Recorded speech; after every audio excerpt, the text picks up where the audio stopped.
Queridos, a graça e a paz seja com todos, amém? Vamos, aproveitando que os amados estão sob seus pés, abrir as Escrituras no livro de Atos, o capítulo é o de número 2,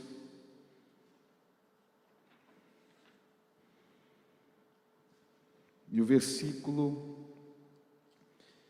é o de número 17.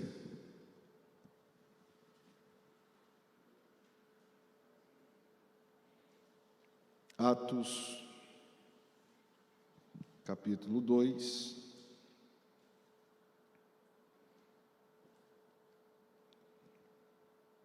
versículo 17.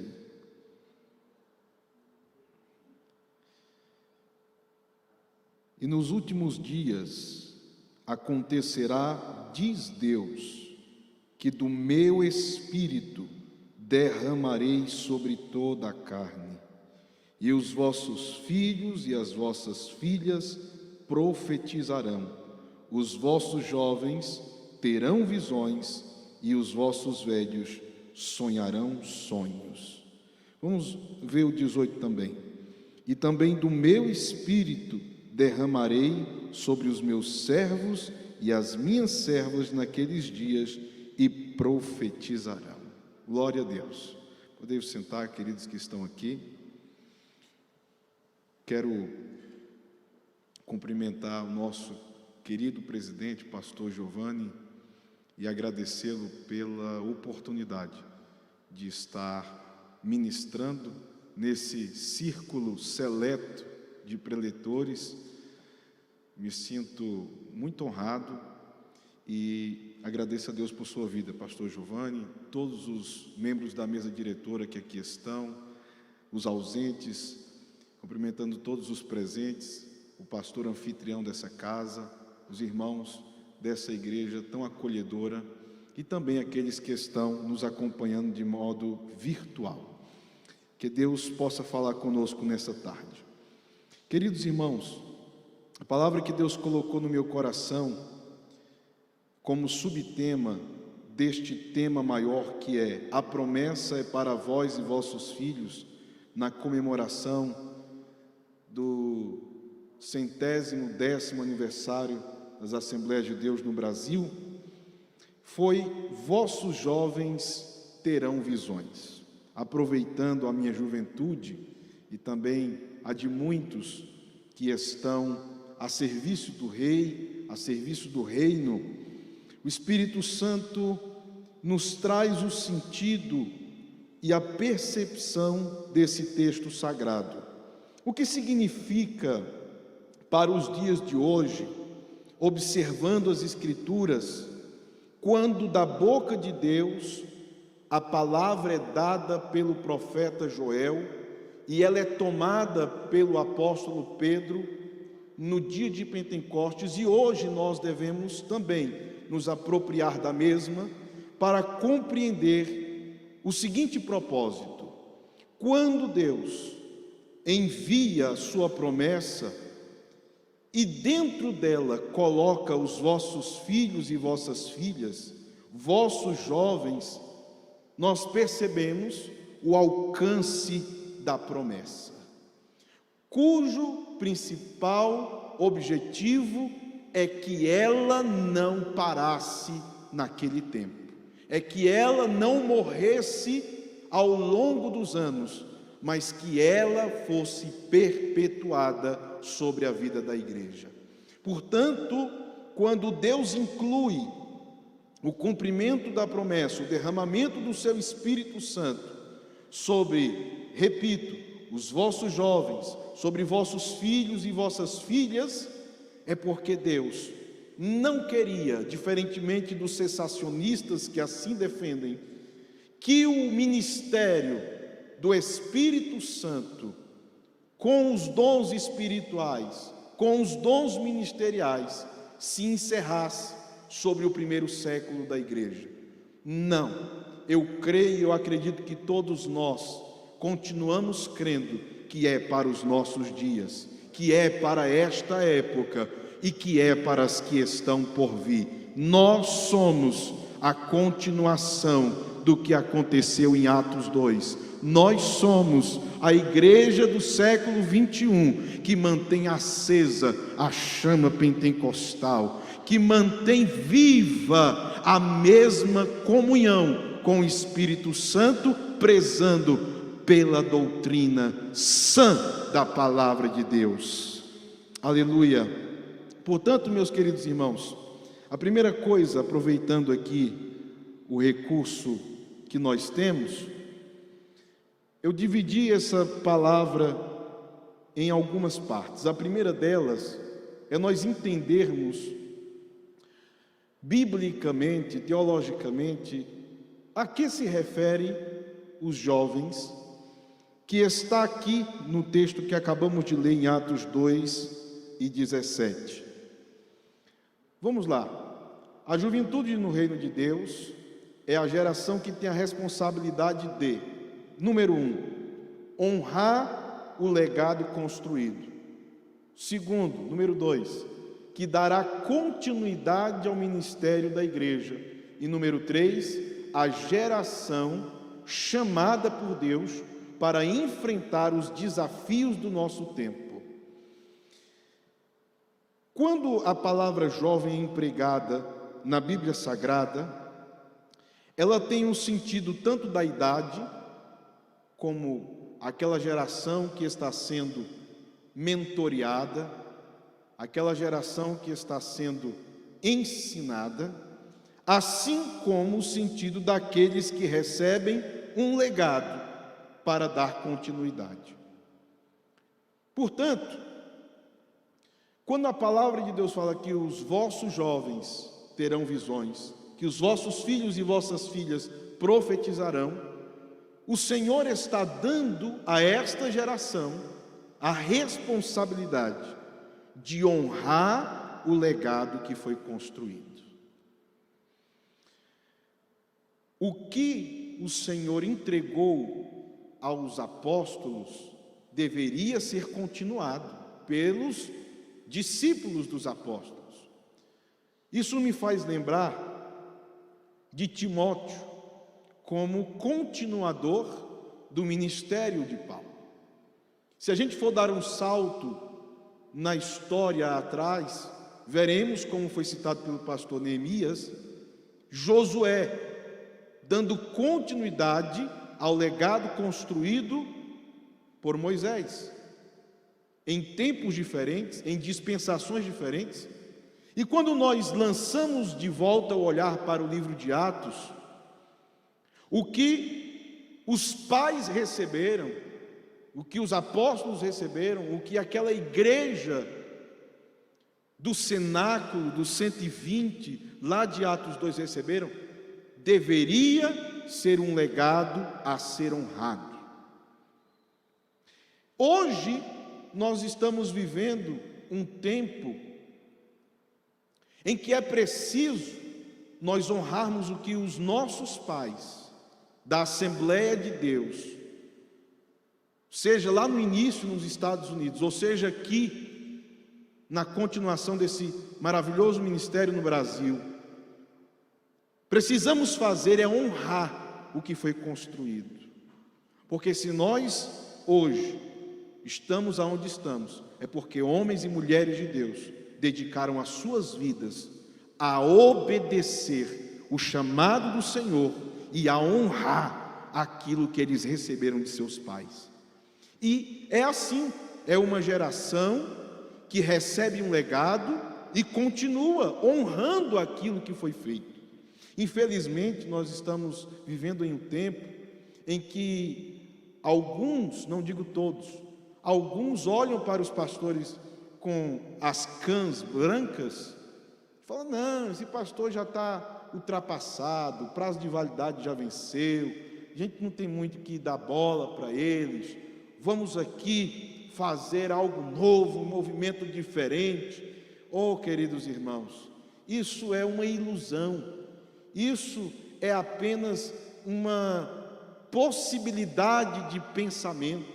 aquilo que é fato, aquilo que está consolidado, aquilo que foi construído por Deus, os marcos antigos não podem ser removidos, eles têm que ser claros, sempre continuados, sempre honrados, mas devem ser considerados como a base daquilo que nós temos. Então, de modo objetivo, o que eu quero dizer é que aquilo que começou lá no Pentecostes, aquilo que foi iniciado pelos apóstolos, aquilo que foi iniciado pela igreja primitiva, que foi continuado pelos missionários do Evangelho, pelos nossos pais na Assembleia de Deus, nós temos a responsabilidade de dar continuidade. Nós temos a responsabilidade de honrar o que foi construído. Não podemos desconsiderar. Eu, como filho de pastor, penso muito nisso, que nós não podemos desconsiderar os anos de vida que são dedicados à obra.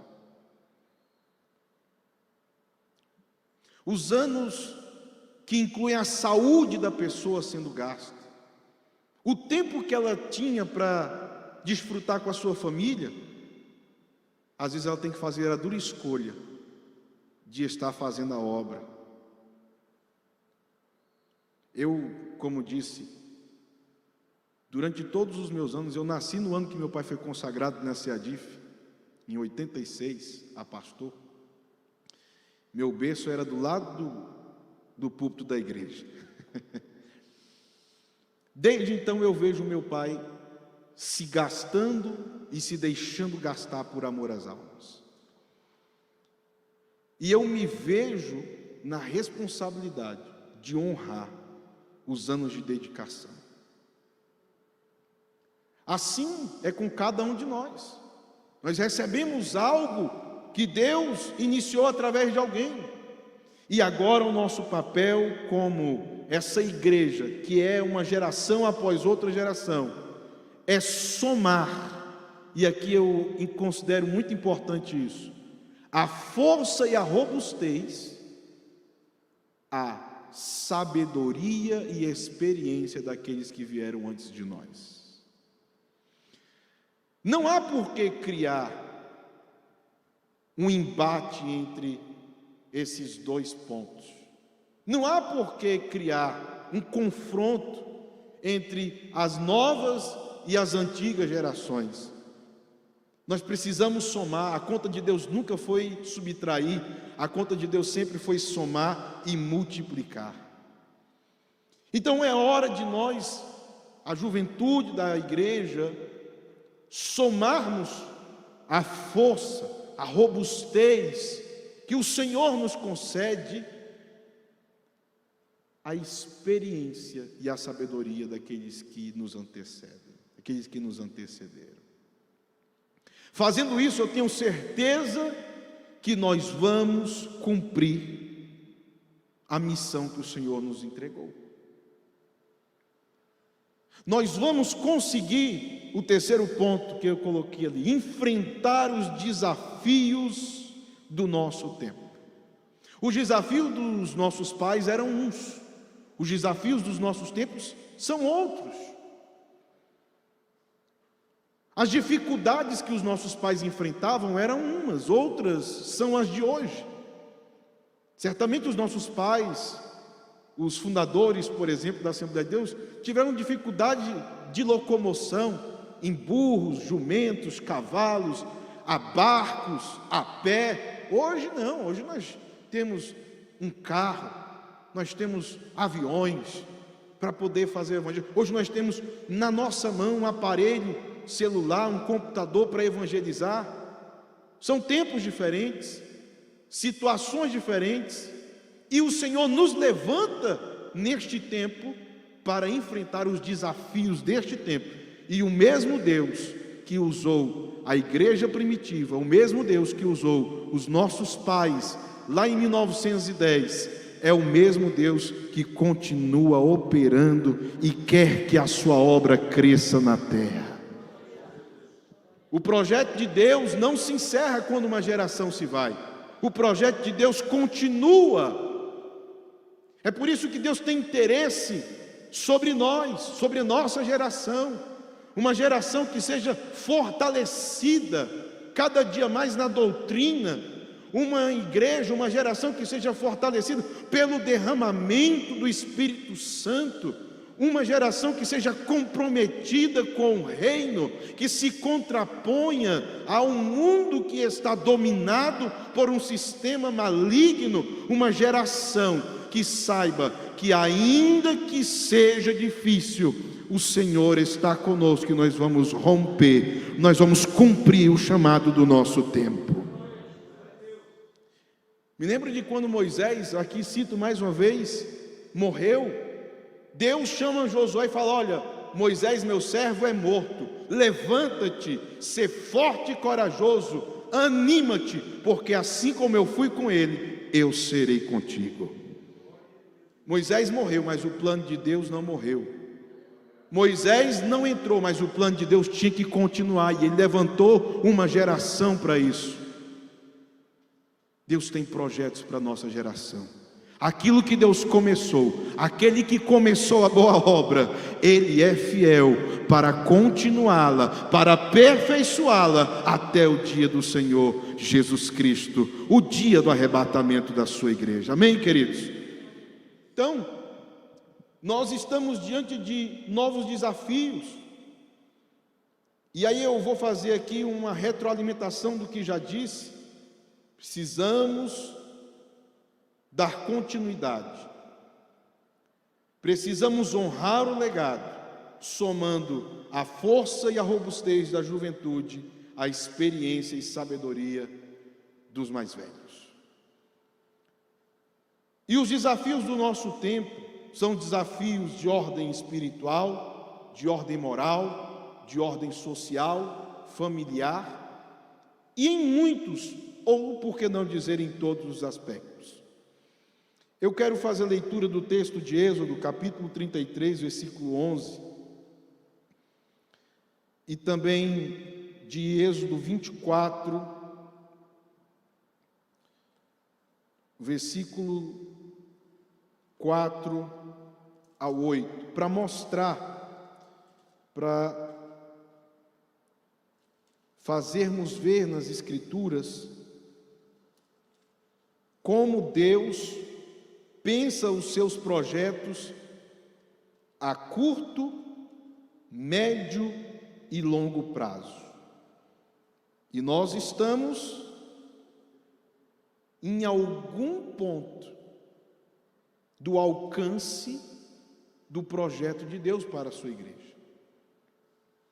Se observarmos para a igreja primitiva, estamos a longo prazo. Se observarmos historicamente para a igreja Assembleia de Deus, sua fundação, estamos a curto prazo. Mas o plano de Deus continua em marcha, em andamento. E então, veja aqui no capítulo 33 e versículo 11. E falava o Senhor a Moisés face a face, como qualquer um fala com seu amigo. Depois tornava ao arraial, mas o jovem Josué, filho de Num, seu servidor, nunca se apartava do meio da tenda. O que Josué via, o que Josué aprendia na mentoria de Moisés, era comunhão, intimidade com Deus. Porque veja, falava Deus a Moisés face a face, como um amigo fala com o outro. Esse é um ponto fundamental para que nós possamos continuar aquilo que foi começado. para que nós enfrentemos os desafios do nosso tempo, aprendermos a ter comunhão e intimidade com Deus. Não é possível a gente cumprir a nossa missão, avançar naquilo que Deus está nos propondo, se não vivermos nessa comunhão com o Espírito Santo. O Espírito Santo nos foi dado, o Espírito Santo está sobre nós, como Jesus disse em João 14, versículo 17, o Espírito da verdade que o mundo não pode ver, porque não o conhece, mas vós o conheceis, porque ele habita convosco e estará em vós. Esse Espírito está sobre nós, nós precisamos cultivar comunhão com o Espírito Santo. Eu sou dirigente de obra, pastoreio, e às vezes a gente se envolve tanto com os trabalhos, a gente se envolve tanto com as pessoas.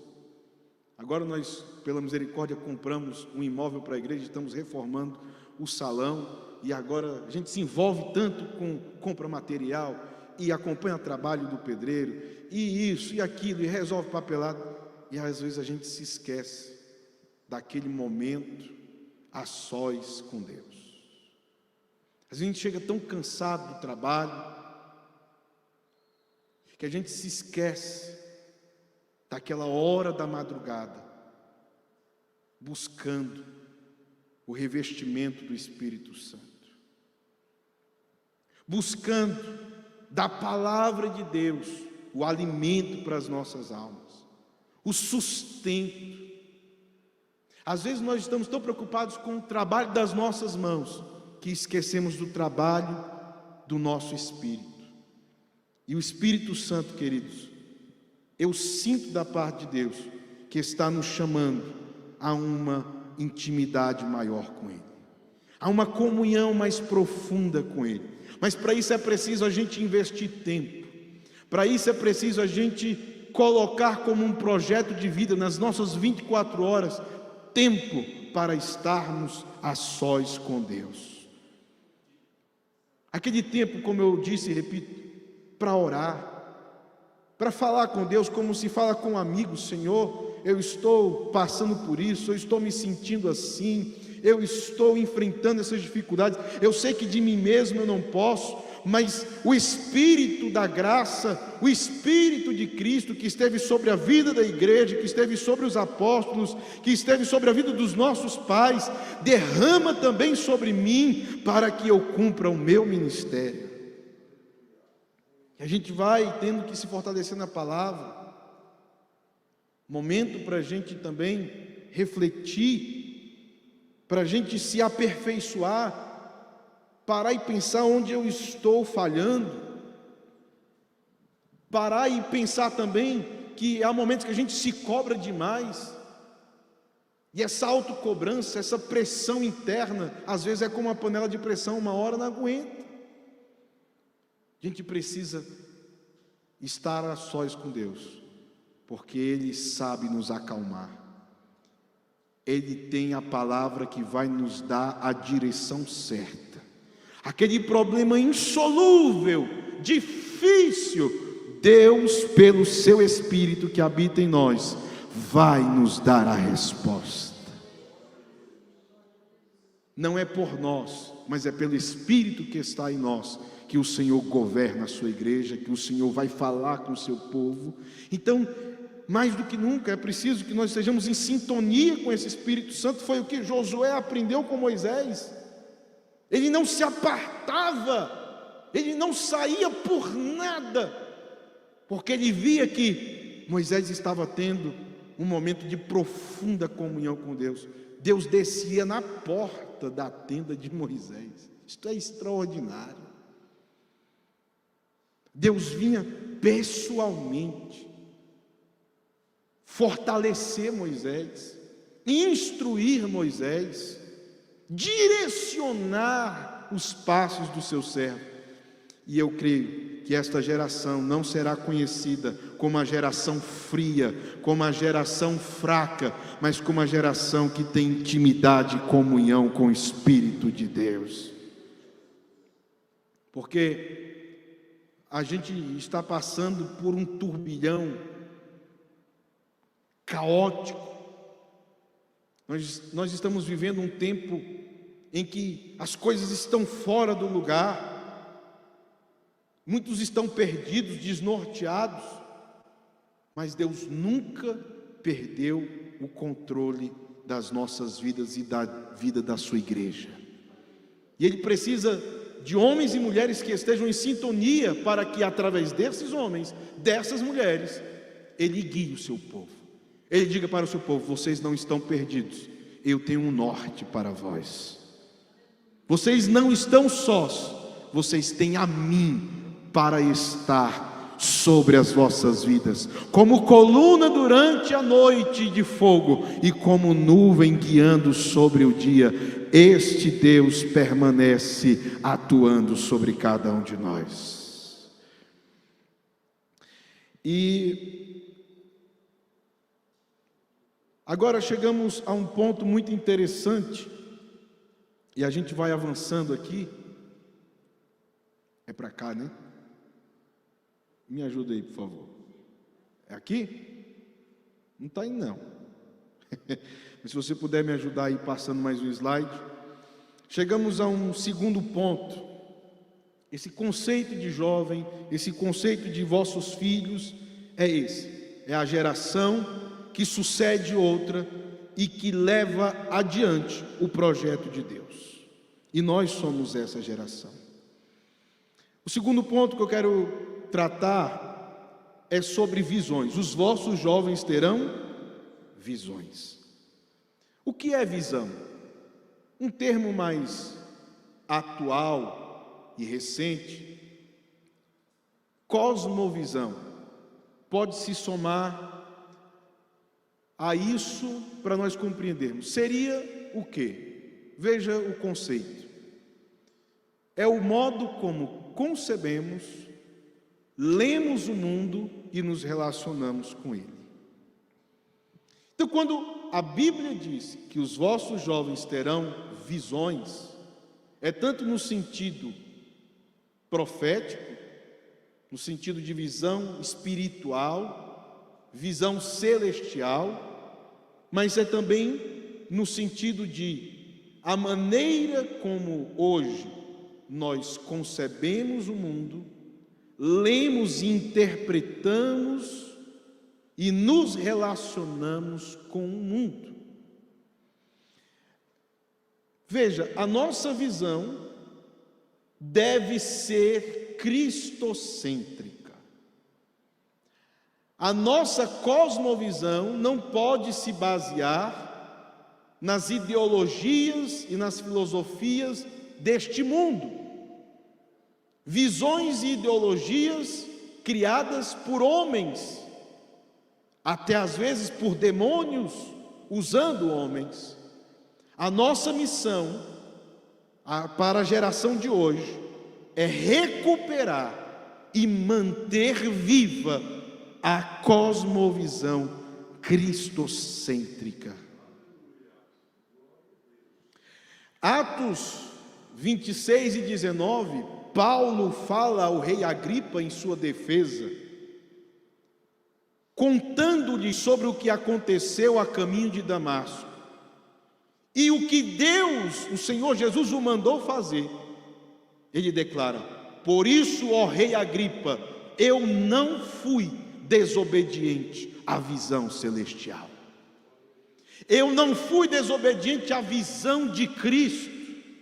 Eu não fui desobediente à visão que eu recebi para a minha salvação e para a salvação dos gentios. E nós não podemos ser desobedientes à visão celestial. A visão cristocêntrica, a visão bibliocêntrica, nós não podemos substituir a palavra de Deus por tratados filosóficos. Nós não podemos substituir as escrituras por formações e ideais humanos, porque ela ainda continua sendo a inspirada, inerrante e infalível palavra de Deus. A única regra de fé infalível capaz de nos levar à vida eterna. Mas nós estamos enfrentando hoje, isso não era um problema da igreja primitiva, isso não era um problema do Antigo Testamento, isso é um desafio da igreja de hoje. Ideologias que estão predominando no nosso tempo e que se contrapõem à visão do Evangelho, à visão de Cristo. Quais são? Às vezes a gente não as vê, não as percebe, mas elas estão entrando de maneira cultural, de maneira acadêmica, de maneira sorrateira, sutil, na vida da igreja, e até em alguns altares, em alguns púlpitos. Vamos aprender a identificar. Certamente você já deve ter ouvido, mas hoje nós vamos recapitular algumas. Uma ideologia que desde a Idade Média vem crescendo e hoje ela tem uma forma mais forte do que nunca, é o antropocentrismo, em que o homem é o centro do universo e do seu próprio coração,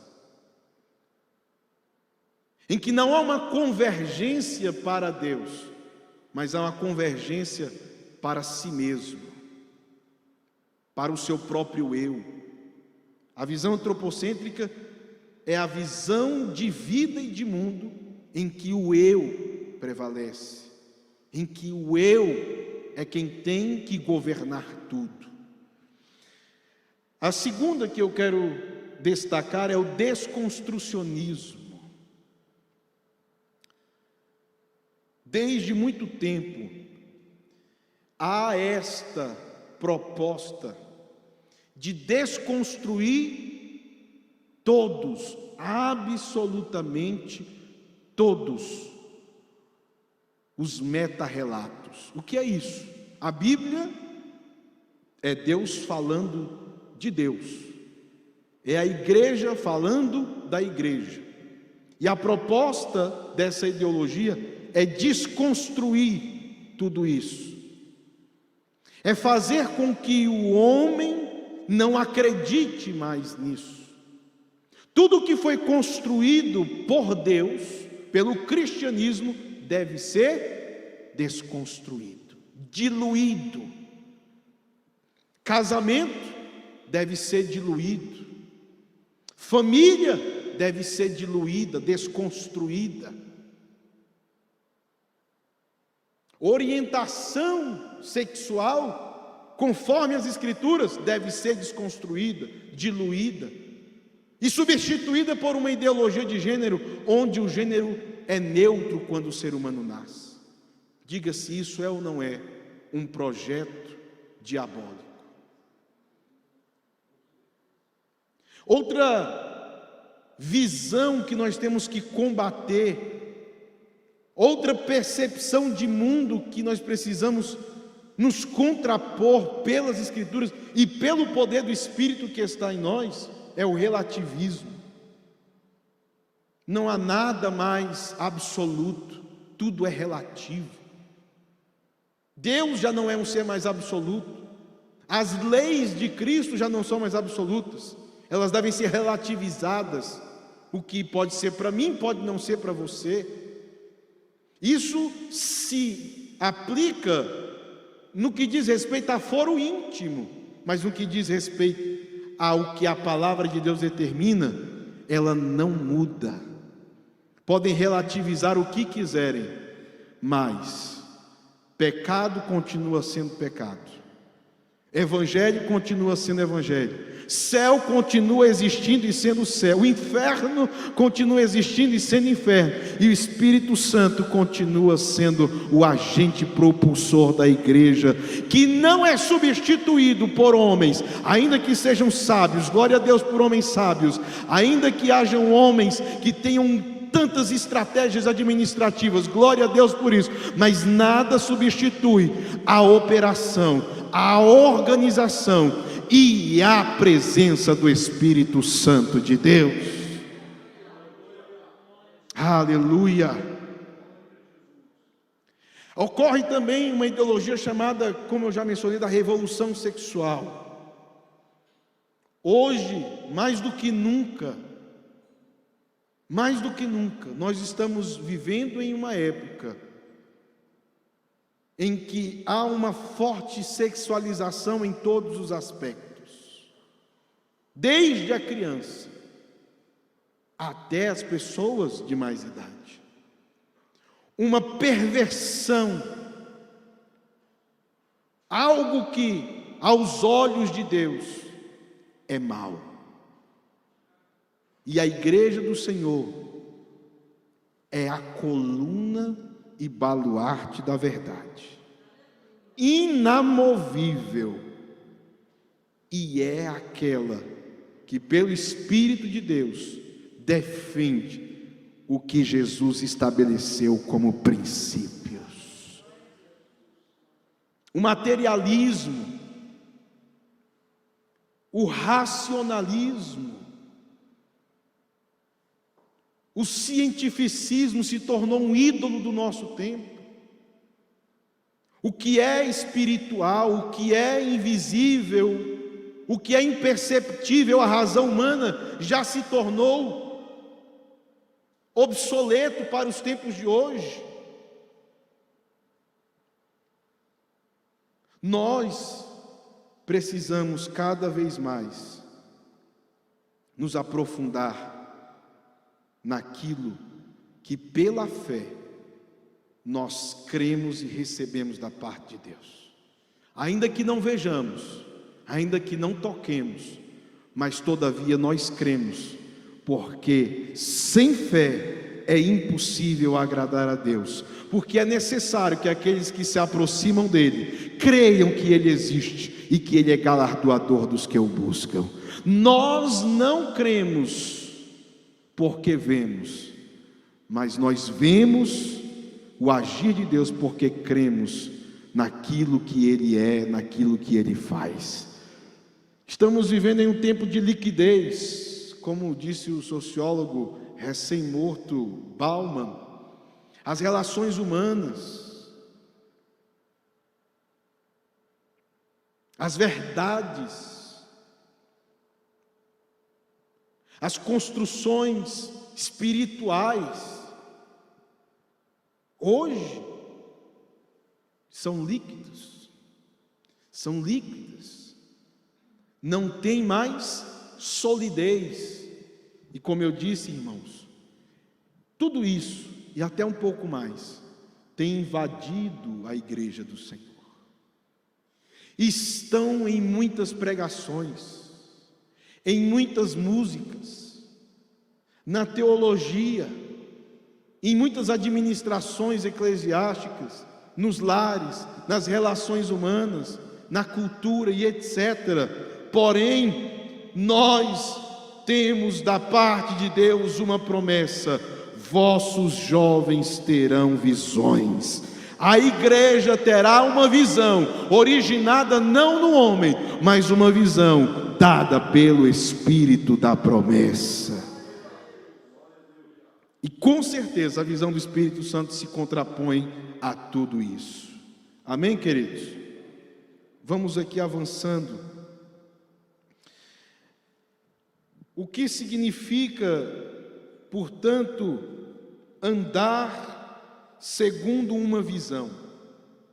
E nesse caso, precisamos andar na visão apostólica e, por último, na visão profética. O que significa, então, andar segundo a visão apostólica?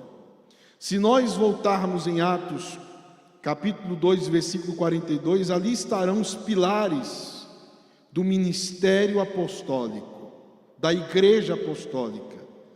Perseveravam na doutrina, primeiro pilar. Segundo, na comunhão. Terceiro, no partir do pão e nas orações. A visão a que se refere a palavra de Deus de que nós, os vossos jovens, terão visões, a igreja deste tempo terá visão, é a visão apostólica, é a visão em que nós andamos segundo a doutrina dos apóstolos. E qual era a doutrina dos apóstolos?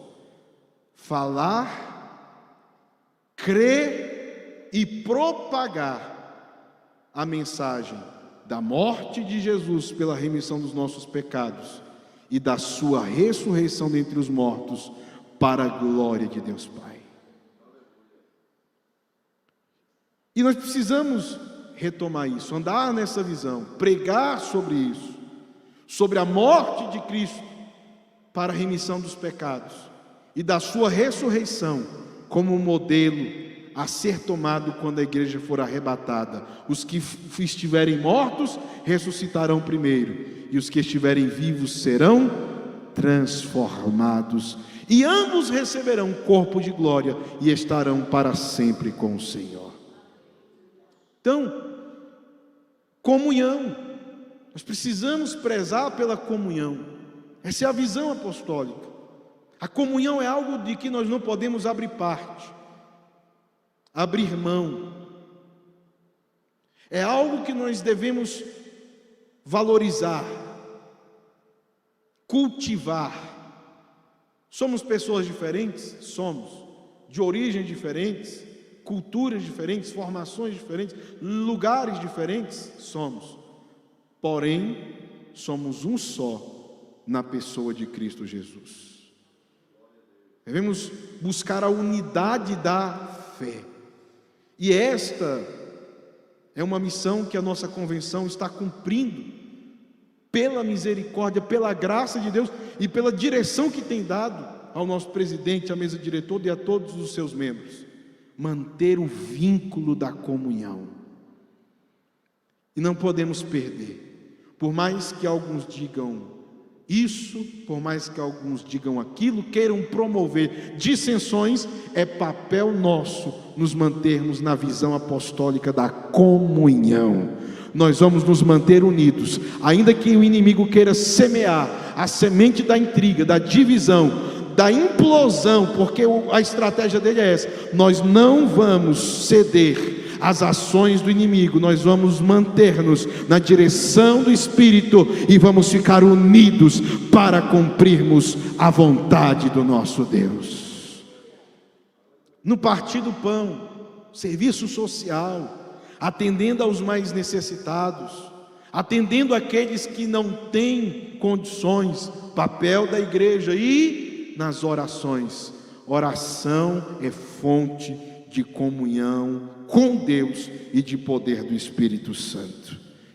E a visão apostólica é isso aí, é a visão cristocêntrica e exercer o ministério no poder do Espírito Santo.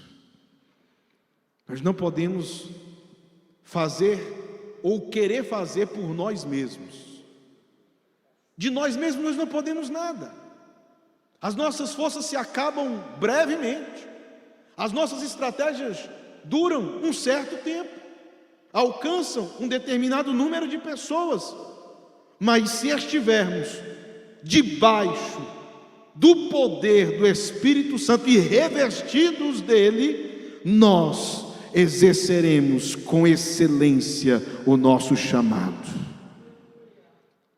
E nós estamos precisando, meus queridos, buscar esse poder que vem do alto, esse poder sobrenatural, esse poder que transcende as nossas capacidades, que transcendem as nossas possibilidades, que transcendem as nossas limitações.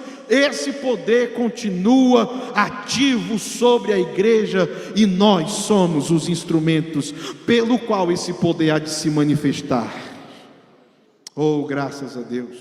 Portanto, quando falamos de poder do Espírito Santo, pensamos ali o significado grego dínamos, de onde tem a origem a palavra dinamite, poder para dinamitar, poder para explodir o quê?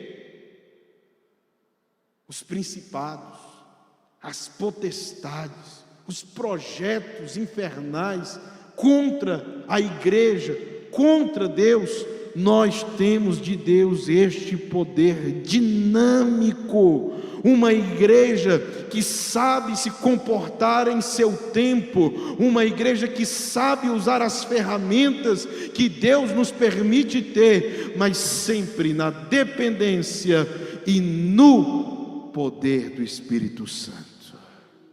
Aleluia. Me chama a atenção Atos 13:52, quando os discípulos tinham acabado de ser escorraçados, tinham acabado de sofrer rejeição, perseguição, risco de morte.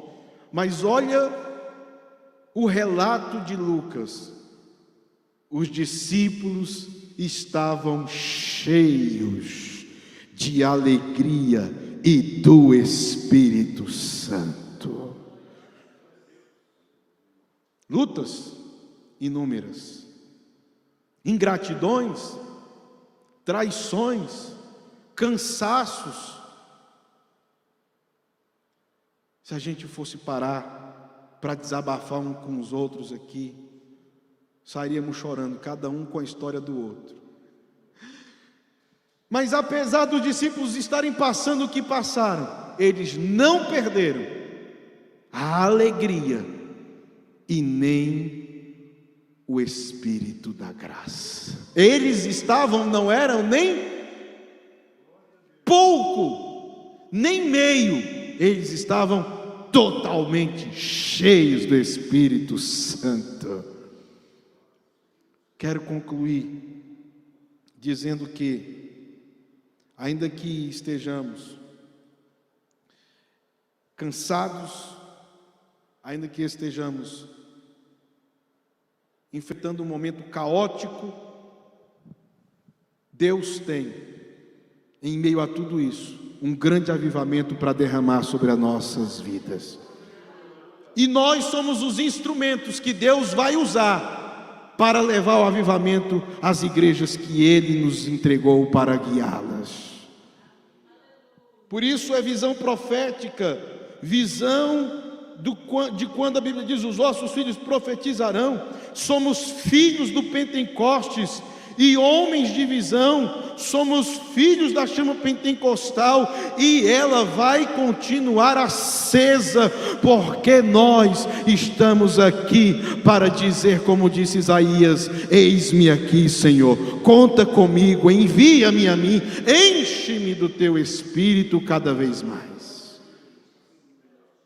Então, a palavra de Deus, a Escritura, nos incentiva, nos impulsiona a andar não só na visão apostólica, mas também na visão profética.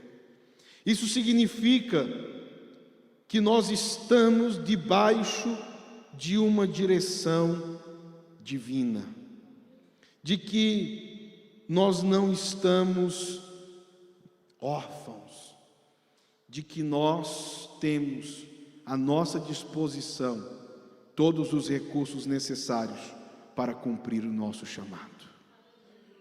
Isso significa que aquilo que Deus há de fazer virá da parte dele, a entregar sobre nós, para que nós transmitamos àqueles a quem Deus quer alcançar. Quando nós falamos de visão profética, nós falamos de algo que vem da parte de Deus, cujo inimigo das nossas vidas, ainda que queira se levantar, não atrapalhará, porque as portas do inferno jamais, e não é hoje, e nem será agora, que irão prevalecer contra a igreja do Senhor. Portanto, nós somos os sacerdotes de Levítico 6, 12 e 13, que diz: o fogo que está sobre o altar arderá nele, não se apagará, porque o sacerdote acenderá lenha nele cada manhã. Sobre ele porá em ordem o holocausto, e sobre ele queimará a gordura das ofertas pacíficas. O fogo, pois, arderá continuamente sobre o altar e não se apagará. Concluo pedindo aos queridos que se ponham de pé aqui presentes, com a leitura de 1 aos Coríntios, capítulo 15, versículo 58. Fazendo um convite a todos nós, que mantenhamos acesa a chama pentecostal, esse fogo que santifica, esse fogo que purifica, que transforma e que nos faz ter combustível para ir, para cumprir e para fazer aquilo que o Senhor deseja. Portanto, que sejamos firmes, 1 Coríntios 15, 58, e constantes. Vou repetir: seja firme, constante, sempre abundantes na obra do Senhor, sabendo que o vosso trabalho não é vão no Senhor. Quantos podem levantar as suas mãos, fechar os seus olhos? Eu creio, e em nome de Jesus, mais uma vez estamos aqui falando de visão profética, visão apostólica, de que nós estamos debaixo ainda desse fogo, aleluia, que nós vamos ser avivados, renovados, e vamos levar este avivamento, este renovo, para onde o Senhor quer levar, para os que estão caídos se levantarem, os fracos serem fortalecidos, os doentes serem curados, porque sobre nós repousa o Espírito da promessa, o Espírito da graça. Ora la mandere candarabachuri andalamas. Espírito Santo de Deus, assim como no dia de Pentecostes, tu desceste sobre o cenáculo e aqueles que estavam ali reunidos receberam a tua chama, língua, labareda de fogo que pousou sobre a cabeça de cada um deles.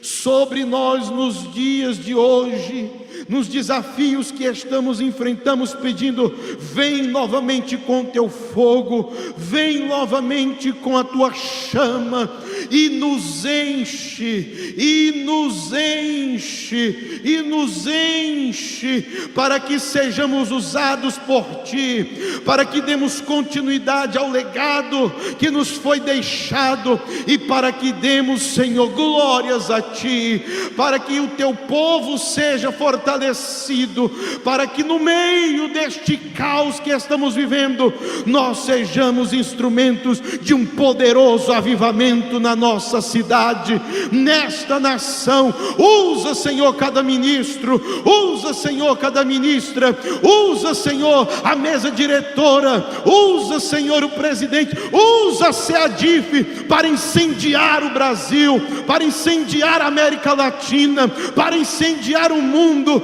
Ó Senhor, nós somos pequenos, mas o Senhor tem a nós, conta conosco. Eis aqui, Senhor, as nossas vidas, nós somos a continuação desta promessa. Te damos graças, glórias e ações de louvor para sempre. Obrigado. Deus abençoe a todos em nome de Jesus.